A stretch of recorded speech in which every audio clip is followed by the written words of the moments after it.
Nous voilà donc à la dernière partie de cette séance consacrée aux commentaires des textes. Évidemment, je ne vais pas commenter tous les textes que vous avez dans le dossier, mais je me concentrerai sur certains des textes et sur d'autres, je dirai juste deux mots pour présentation et je vous laisserai les lire euh, tout seul. Donc, on commence par Marivaux et en particulier cette pièce qui s'appelle La fosse suivante, qui a eu deux éditions, donc mise en scène en 1724 pour la première fois et puis publiée en 1729. Pourquoi j'ai choisi ce texte? Parce que je trouve qu'il y a là une certaine ironie. Donc Marivaux, évidemment, s'engage dans un domaine qui est le domaine du théâtre, en mettant en scène aussi des personnages populaires, des personnages qui ont euh, des échanges dans la langue commune, mais il n'est pas insensible aux discussions théoriques qui se déroulent à son époque. Et dans ce texte en particulier, il y a une certaine ironie sur l'attitude puriste, notamment là où il y a, comme vous pouvez constater, ce sont les parties soulignées en vert, où il y a des références à la proscription des mots et des listes des mots. Notamment, donc, alors il y a un dialogue entre la comtesse et Lélio, et Lélio reproche à la comtesse l'emploi de certains mots. Il le fait pour faire comprendre à la dame que ces mots ne s'adaptent pas à l'attitude qu'elle doit avoir vis-à-vis du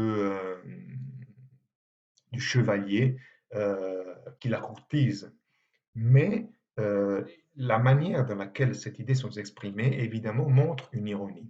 Par exemple, lorsque Lélio conteste à la comtesse l'emploi de l'adverbe effectivement, la comtesse répond, la partie soulignée en vert, est-ce qu'il n'est pas bon français?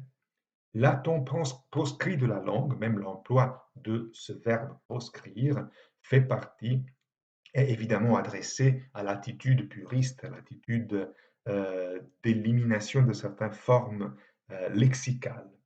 On verra une autre phrase dans la deuxième fiche, mais là, maintenant, je voudrais vous montrer quelques traits, par contre, significatifs du point de vue de l'orthographe et du point de vue de l'écriture.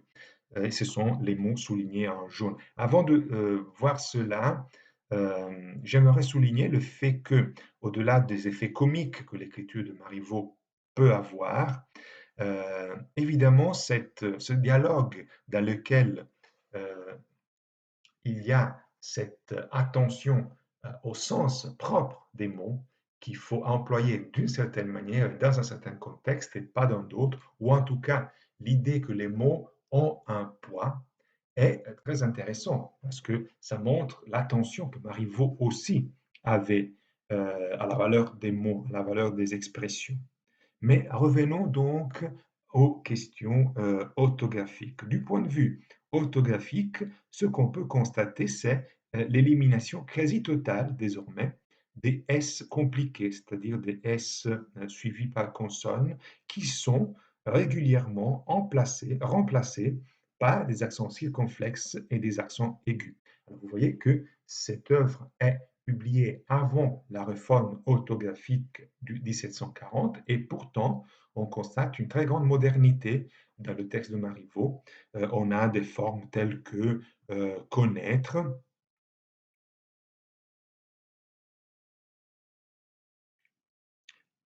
que je ne trouve pas maintenant, mais qui doit être dans l'autre fiche, on le verra tout à l'heure. On a par contre même ici, on a été ici, donc avec l'emploi correct de l'accent aigu. On a aussi des formes telles que être avec l'accent circonflexe. Donc vous voyez toute une série de formes qui sont soulignées, qui éliminent le S compliqué et qui le remplacent par le bon emploi des accents circonflexes ou aigus. On constate aussi dans le texte, mais on ne le trouvera pas dans les fiches ici qui montrent seulement un petit extrait, vous verrez que aussi la forme maîtresse et hâte sont écrits sans le S et avec l'accent circonflexe.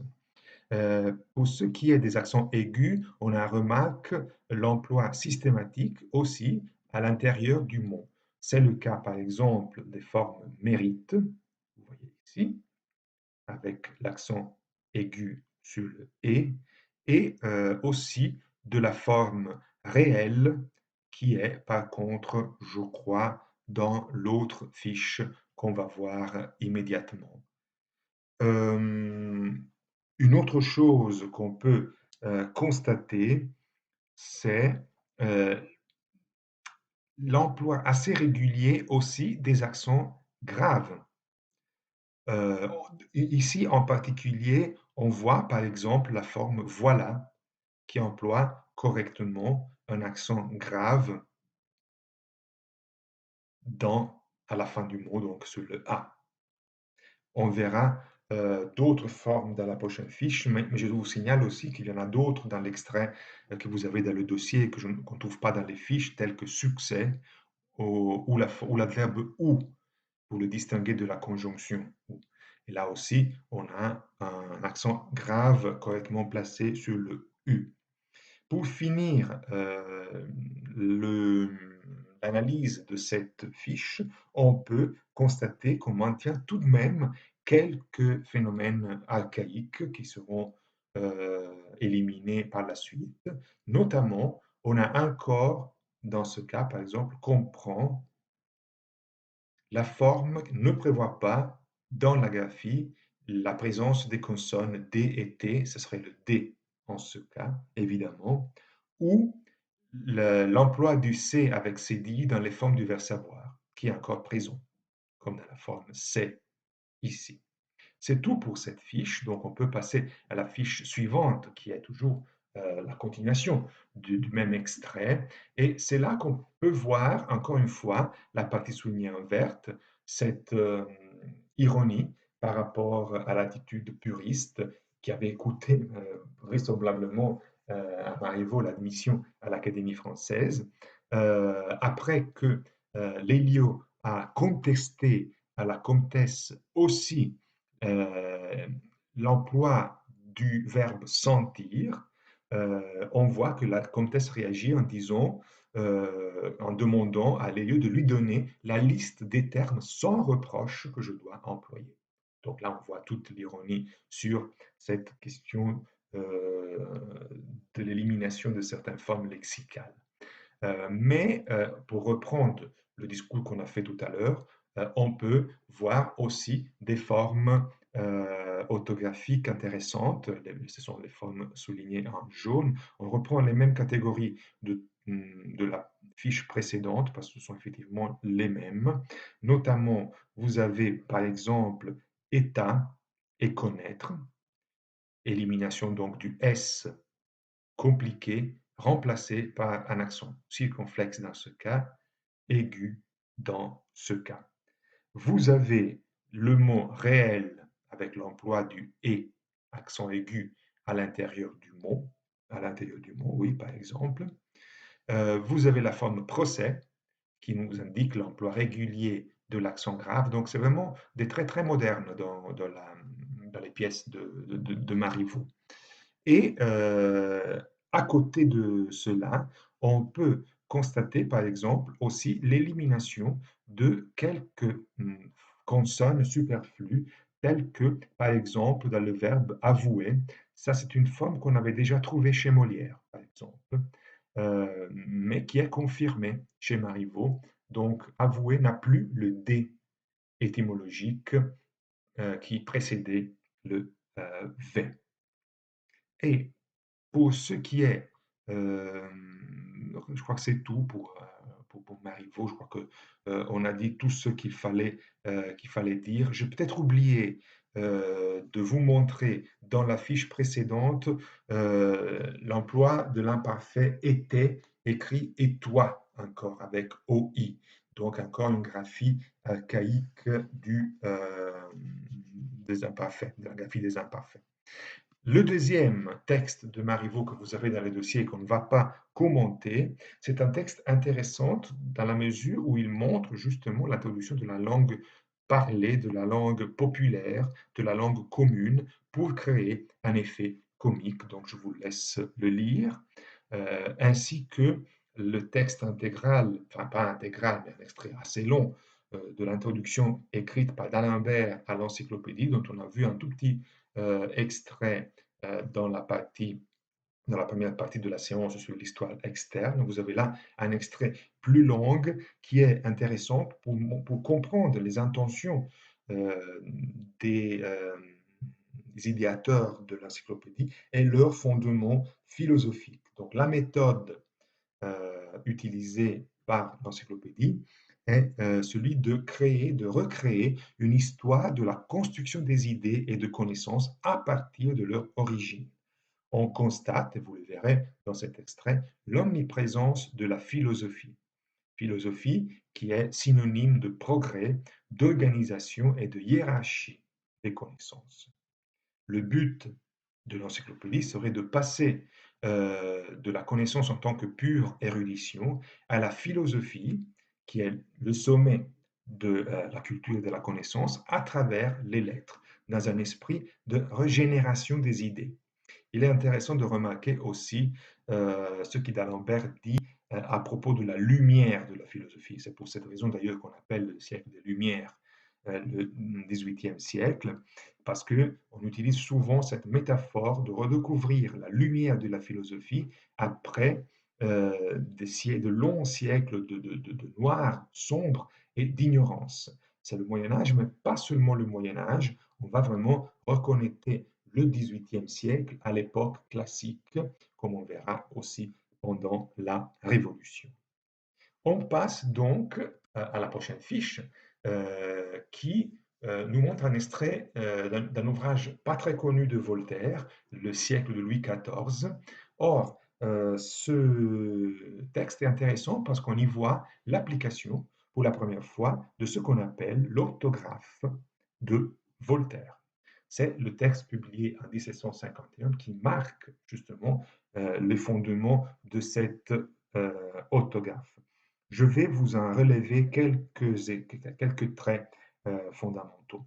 Il y a à côté des traits qu'on a déjà présentés et qui sont des traits modernes, qui seront retenus par la langue actuelle, il y en a d'autres qui sont quelque peu bizarres. Hein. Vous voyez que Voltaire, dans ce texte, n'emploie pas de majuscules, même pas pour les noms propres. Il y a Michel-Ange, Philippe Auguste, tout écrit avec le minuscule. Donc, pas d'emploi de majuscules dans ce texte. Par contre, on voit que on transforme toujours le iode en i, même là où il aurait la fonction de double i. C'est le cas, par exemple, du mot royal que vous voyez là. Vous voyez que finalement, Voltaire refuse l'emploi du iode, du y plutôt, mais il le fait d'une manière extrême. Donc il va au-delà de ce qui sera appliqué par l'Académie française. D'autres traits très bizarres qu'on peut souligner ici, c'est l'emploi des accents graves pour marquer les infinitifs. Songer, par exemple. Alors là, c'est un trait vraiment typique de l'orthographe de Voltaire qui n'aura pas de succès, qui sera éliminé par la suite, évidemment. D'autres phénomènes qu'on peut souligner, c'est l'emploi encore assez archaïque du tréma. Vous avez l'exemple de poésie ici, ou des accents circonflexes, comme dans le cas de toujours, ici. Vous voyez qu'il y a bien la suppression du S qu'on avait vu recommandé par l'Académie française, mais dans ce cas, on replace l'accent circonflexe pour indiquer la disparition du S, ce qui ne sera pas conservé dans la langue moderne. De même, on voit encore cette hésitation dans la prononciation de certains mots, dont on a parlé dans la première partie, dans la partie phonétique, on voit par exemple que le mot élève est écrit avec deux accents aigus. euh, et évidemment, l'accent aigu sur le deuxième et sera remplacé par la suite par un accent grave. À côté des formes, mais alors la chose la plus intéressante pour nous, en fait, c'est l'emploi de la graphie AI pour les imparfaits. Ah voilà, était. Ou aussi ici, français.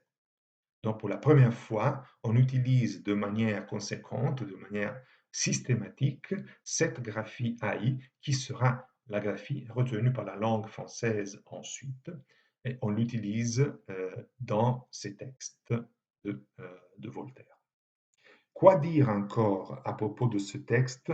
On peut ajouter qu'il y a une conservation de quelques traits archaïques encore. Nous remarquons par exemple la forme loi qui a toujours un X à la fin. Le pluriel de loi a le X à la fin. On peut remarquer la forme savant qui n'a toujours pas le T qui précède le S. Mais en même temps, il y a là un trait de nouveauté intéressante, c'est-à-dire on a éliminé le C cédillé. Vous voyez, ici et ici. Donc il y a l'un à côté de l'autre une forme archaïque qui est le manque du T, mais une forme moderne qui est l'élimination du C avec cédille. Et puis finalement, le dernier trait archaïque qu'on peut relever est la forme de temps sans le P, sans le P étymologique. Alors c'est tout pour ce premier texte de Voltaire. On peut passer à un extrait, un court extrait du Candide. Le Candide, en fait, est un ouvrage de Voltaire qui a eu un énorme succès. Donc c'est pour cette raison que je voulais vous commenter un petit extrait avec vous. C'est un livre, un ouvrage qui est amusant, qui est bien écrit dans une langue avec une syntaxe très simple, qui est très loin des attitudes puristes, par exemple, mais qui est tout de même un livre fortement philosophique. La philosophie ne manque jamais dans les textes des intellectuels de Lumière, parce qu'il s'agit en fait, tout le texte est une sorte de prise de position de Voltaire contre la théorie des meilleurs des mondes possibles établie par Leibniz, par le philosophe Leibniz. Donc, il s'agit d'un texte amusant à lire, mais qui en même temps a un fondement philosophique important. Euh, Ce qui est intéressant à remarquer aussi de ce texte, c'est que Voltaire a été profondément marqué par le tremblement de terre de Lisbonne du 1755. En effet, cet extrait et tout l'extrait que vous avez, l'extrait plus long que vous avez dans le dossier, est justement la partie dans laquelle Voltaire décrit le tremblement de terre de Lisbonne, qui avait été une provocation pour les intellectuels de Lumière, parce que c'était une véritable catastrophe naturelle. Un tremblement de terre énorme qui avait été ressenti dans toute l'Europe pratiquement, et qui avait provoqué la mort de 60 000 à 90 000 personnes, c'est-à-dire environ entre le 25 et le 30% de la population totale de Lisbonne.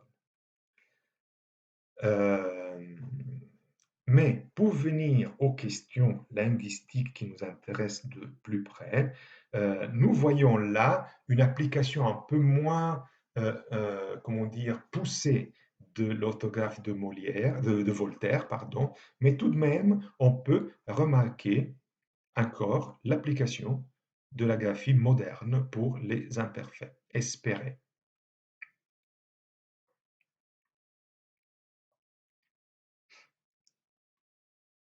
On a aussi, à côté de cet emploi de la graphie, on a aussi l'emploi correct de l'accent aigu à l'intérieur du mot, comme on trouve aussi d'ailleurs dans l'autre mot échappé. Autre chose intéressante, c'est l'emploi correct et moderne des accents graves. Par exemple, nous avons là après, avec accent grave, élève. Là, c'est intéressant de remarquer la différence parce que le même mot, on l'avait trouvé dans l'autre fiche, mais avec deux accents aigus. Mais il faut faire attention, il s'agit de deux formes différentes. Parce que dans ce cas, il s'agit du verbe élever et dans ce cas, la prononciation avec «et» ouvert était déjà bien établie. Dans l'autre cas, il s'agissait d'élèves substantifs et donc là, il y avait hésitation dans la prononciation. C'est la raison pour laquelle Voltaire utilisait l'accent aigu. Quoi d'autre? Phénomène. Phénomène, c'est un mot qui montre, encore une fois, l'emploi correct des accents. Il y a un accent aigu et un accent grave bien placés à leur place, ou des accents circonflexes, par exemple dans les formes âge et dans la forme être. Ce n'est pas encore systématique, cet emploi correct. Par exemple, on a la forme achète qui n'a pas l'accent aigu, mais a un accent grave. Mais c'est en tout cas déjà, ou là encore, on remarque la forme première. Là aussi, ce sont des graphies qui marquent l'hésitation dans la prononciation. On ne savait pas si ces deux formes devaient être prononcées de manière fermée ou de manière ouverte, et le résultat, c'est qu'il y a un accent aigu. À côté de cela, il y a d'autres formes modernes, et on constate par exemple dans le cas de fondement, l'emploi du T devant le S qu'on n'avait pas vu dans la fiche précédente et d'ailleurs qu'on ne voit pas non plus juste à côté dans la forme habitant. Donc il y a encore hésitation, mais on commence à introduire quelquefois les T dans les textes, dans ce type de forme. Une autre forme archaïque est la forme bienfaiteur. Je vous avais dit que dans le dictionnaire de l'Académie française de 1740, cette forme est notée sans le C. Or, Voltaire, encore en 1759, comme vous voyez, l'emploie avec le C. Cela signifie qu'évidemment, les nouveautés introduites par l'Académie française ne sont pas reçues de manière immédiate et de manière systématique. Il faut un certain temps pour que ces nouveautés orthographiques puissent entrer de manière systématique dans la langue. Dernière chose concernant cette fiche, c'est l'emploi encore excessif, pour ainsi dire, des trémas. Vous avez là, par exemple, des formes euh, telles que rue et ruine, rue ici, ruine ici, avec le tréma, ou quelques cas d'emploi de Y à l'intérieur du mot, comme dans le mot enivre. Donc, c'est tout pour ce qui concerne les textes de Voltaire. On passe à Rousseau. Il y a un premier texte de Rousseau dont on ne parlera pas. C'est un extrait de l'Émile. Je vous laisse le lire. C'est un texte représentatif de l'attention réservée à la question de l'éducation au XVIIIe siècle. Dans cet extrait, vous pouvez voir comment Rousseau traite le problème de l'éducation. On commente ensemble, par contre, cet extrait de l'Essai sur l'origine des langues qui nous montre comme les philosophes s'intéressaient aussi des questions linguistiques, évidemment toujours d'un point de vue philosophique. Et notamment dans cet extrait, c'est la partie en vert, on remarque la connexion que Rousseau établit entre la nature des langues et l'esprit des hommes, et notamment l'esprit de liberté. Rousseau nous dit qu'il y a des langues qui sont favorables à la liberté. La première phrase. Et plus loin, lorsqu'il critique de certaine manière le poids de la langue française, il dit qu'il est impossible qu'un peuple demeure libre et qu'il parle cette langue-là. Et il est en train de parler du français. Donc il prépare aussi une certaine révolution linguistique à côté de la révolution, la véritable révolution qui aura lieu quelques décennies après. Du point de vue de l'orthographe, on constate que que Rousseau ne suit pas l'orthographe de Voltaire. On trouve des formes François encore avec la graphie OI ou un conditionnel comme faudrouet.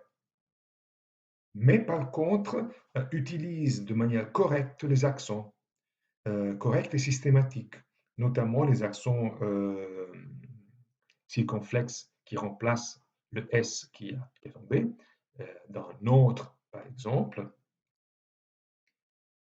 et aussi notre, aussi naître, ici, mais aussi l'emploi des accents aigus, comme dans débiter, par exemple, réflexion, vous voyez, suggérer, ici, et puis intérêt qui a un accent aigu et un accent circonflexe bien à leur place, graphie très moderne. À côté de cela, par contre, on remarque que Rousseau n'arrive pas, enfin, en tout cas, il décide de ne pas utiliser les accents graves de manière moderne. Par exemple, dans le mot caractère, que vous voyez ici, et dans le mot matière, le E ouvert n'est pas indiqué par la présence d'un accent grave. Et donc, il y a là une forme orthographique qui est encore un peu archaïsante. Je vous laisse lire tout seul l'extrait de Diderot, le neveu de Rameau, qui est un texte très intéressant, surtout pour la question éditoriale. Alors, le manuscrit n'a pas été publié du vivant du Diderot. Un manuscrit a été amené en Allemagne et ce texte a été publié d'abord dans une traduction allemande en 1805. Ensuite, la première publication en français a été une traduction française de la traduction allemande. Donc, vous voyez, c'est une double traduction en 1821. Et c'est seulement en 1891, donc à la fin du 19e siècle, que ce texte a été republié en français sur la base d'un autre manuscrit autographe retrouvé. Or, ce qui est intéressant de remarquer lorsque vous lirez ce texte est le fait que puisqu'il s'agit d'un manuscrit republié à la fin du 19e siècle, vous remarquerez probablement qu'il y a une attention moins forte sur les diacritiques et sur l'orthographe, parce qu'on se fonde sur le texte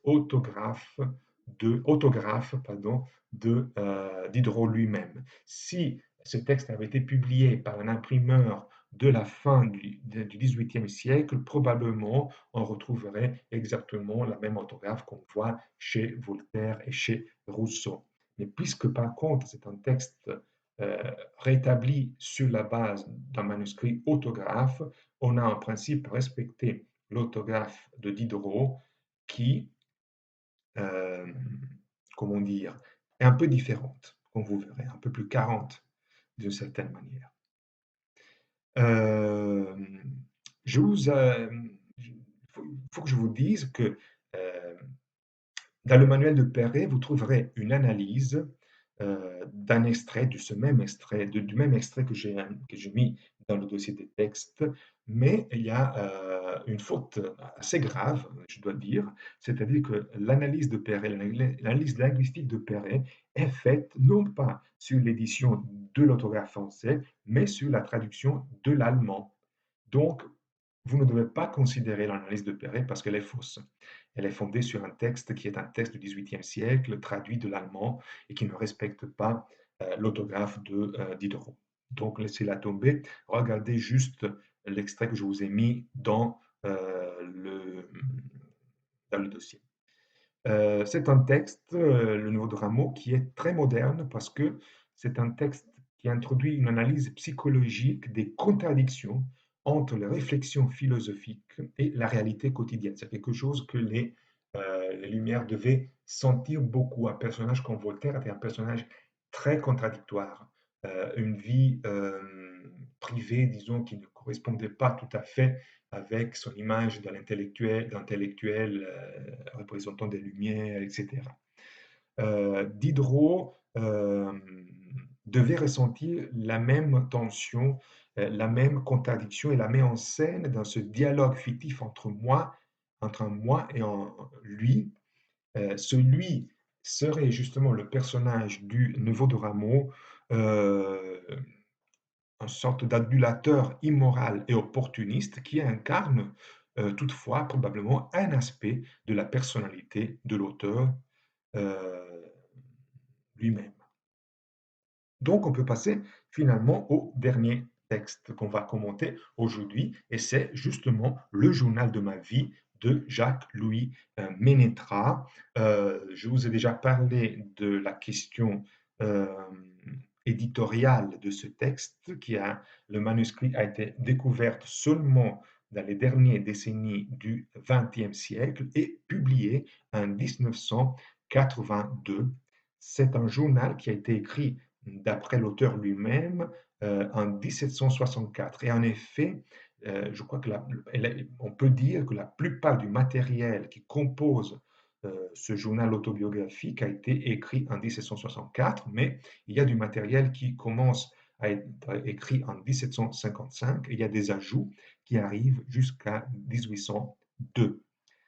Ce texte est un exemple d'une écriture autobiographique d'un artisan bourgeois euh, assez ambitieux, assez prétentieux, parce qu'il veut se mettre au même niveau des Lumières. Il participe en quelque sorte de la culture des Lumières, mais tout en restant un personnage mineur, évidemment. Mais il est intéressant de voir comment des personnages tels que Ménétra pouvaient maîtriser l'écriture et utiliser l'écriture à un niveau différent de Rousseau, par exemple, qui pourtant avait eu la même origine bourgeoise, fils d'un horloger, euh, mais qui était arrivé au sommet de la culture de son époque.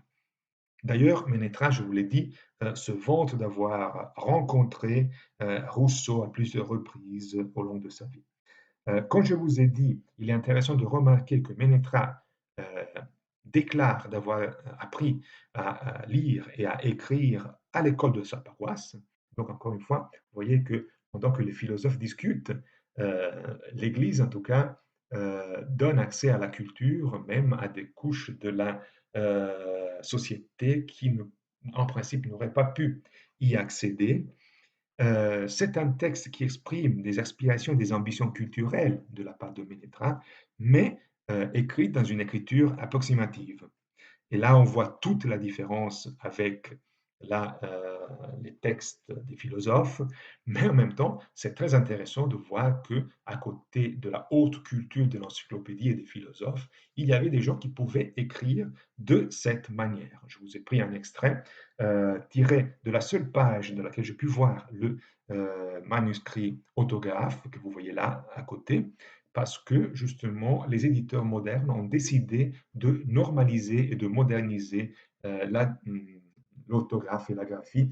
Et donc, ils nous font perdre quelque peu la spécificité, l'intérêt de cette écriture. Moi, j'essaie de la rétablir sur la base de la page du manuscrit, mais j'ai pu le faire seulement pour ce court extrait.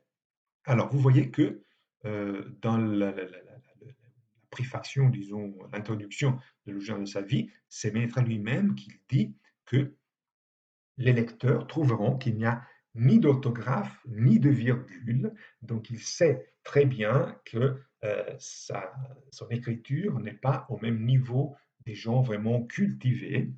Hum, mais pourtant, il s'amuse à écrire comme il le sait, comme il peut. Ce qu'on constate, c'est l'absence effectivement de ponctuation. Vous voyez que la phrase n'a pas du tout de ponctuation et l'emploi de formes euh, liées. Donc, il n'y a souvent pas séparation de mots. Vous voyez l'état de ma famille, par exemple. Et vous pouvez trouver d'autres formes de ce type qui sont unies dans l'écriture. Donc, pas de séparation de mots, pas d'utilisation des diacritiques non plus. Il n'y a pas d'apostrophe dans les textes, dans le texte de Ménétra. Euh, L'orthographe est sommaire. On a par exemple une confusion régulière avec les mots qui s'écrivent avec double consonne ou consonne simple. On a par exemple des formes telles que appel, nullement, qui sont écrits avec une seule consonne, mais cela correspond en effet à la prononciation réelle du mot. La double consonne n'est pas ressentie dans la prononciation et donc qui n'a pas vraiment une formation orthographique euh, importante aura tendance inévitablement à écrire avec une seule consonne ou quelques exemples de écriture phonétique, comme c'est le cas de garçon, avec un S à la place du C avec cédille. Un autre trait très intéressant est la présence de quelques accents, mais placés et utilisés à l'intérieur d'une orthographe fausse. Par exemple, vous voyez comme dans certains cas, Ménétra utilise l'accent aigu avec un double «et».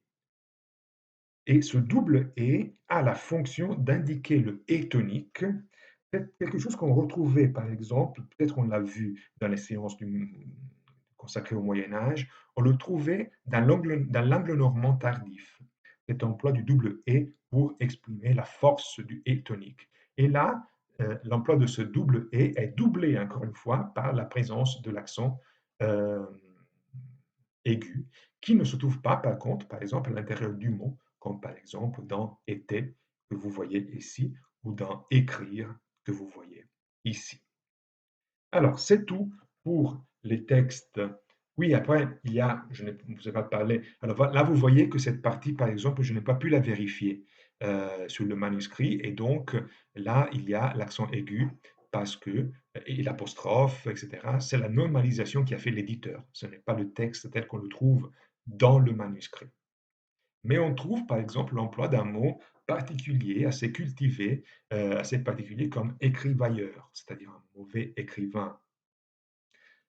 Et c'est tout. Donc, pour la session d'aujourd'hui, la séance d'aujourd'hui, je vous recommande de lire aussi les autres exemples de lettres privées, lettres personnelles que je vous ai mis dans le dossier de texte parce que il est très intéressant pour voir justement l'écriture des niveaux sociaux différents, plus bas en principe, ou dans certains cas par les femmes, telles que j'ai évoqué dans la partie sur l'histoire externe. Je vous dis seulement que le dernier exemple que vous avez est une lettre d'un ami de jeunesse de Charles Weiss, qui a été un bibliothécaire et un écrivain français du XVIIIe siècle. Donc, je vous laisse lire ces textes. Et je vous recommande aussi pour la prochaine fois, la prochaine séance, on parlera évidemment du XIXe siècle. Je vous recommande de lire les extraits de textes que j'ai ajoutés dans le dossier. Merci et à la semaine prochaine.